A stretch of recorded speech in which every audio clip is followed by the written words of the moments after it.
Bom, vamos direto ao que interessa. Quando a gente pensa em direito tributário, a primeira coisa que vem à cabeça é número, conta, imposto, certo? Mas a verdade é que por trás de tudo isso, existe um sistema, quase que invisível, de regras que define a relação de poder entre o governo e todo mundo. E o centro de tudo isso é basicamente um cabo de guerra. É uma tensão constante. De um lado, o governo precisa de dinheiro para funcionar. Do outro, o cidadão precisa que esse poder de cobrar tenha limites claros. E esse cabo de guerra, ele precisa de um equilíbrio. Pensa bem, para ter hospitais, escolas, para combater a desigualdade, o Estado precisa de recursos. A arrecadação de impostos é o que move tudo isso, é o motor da sociedade. Então, a grande pergunta é: quem são exatamente as forças em cada ponta dessa corda? A resposta para isso revela duas visões de mundo completamente diferentes sobre o sistema de impostos. São, na verdade, os dois lados da mesma moeda, duas formas de enxergar o mesmo sistema.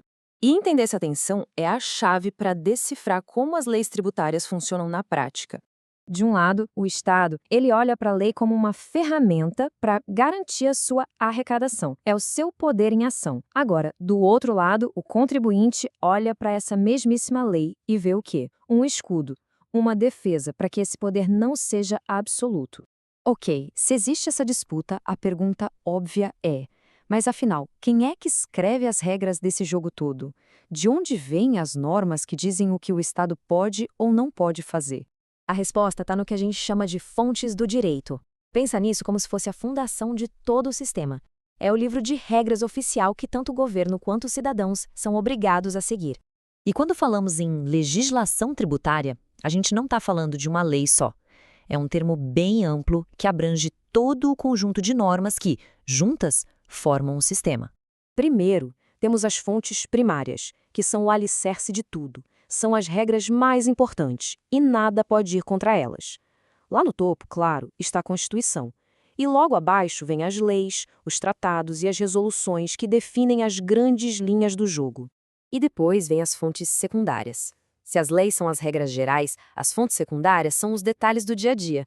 Pensa nos decretos, nas portarias. São eles que explicam o como fazer, garantindo que as regras principais sejam aplicadas direitinho. Certo, então já temos as regras, mas uma lei vale em qualquer lugar e a qualquer momento? A resposta é não. Elas têm um prazo de validade e, digamos, um campo de jogo bem definido.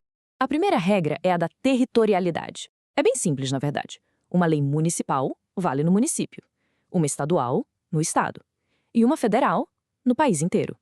O campo de jogo tem fronteiras geográficas bem claras. E é em relação ao tempo. Aí entra uma regra importantíssima, o princípio da anterioridade. Basicamente, um aumento de imposto não pode pegar ninguém de surpresa.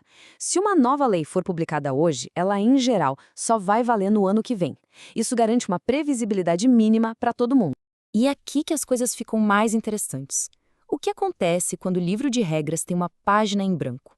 Ou quando uma regra é muito confusa? Quem é que decide o que fazer numa hora dessas? É nesse momento que entram dois conceitos: integração e interpretação. São as ferramentas que o árbitro do sistema, seja um juiz ou a própria administração pública, usa para resolver as disputas e preencher essas lacunas da lei. A integração acontece quando simplesmente não existe uma regra para aquela situação específica.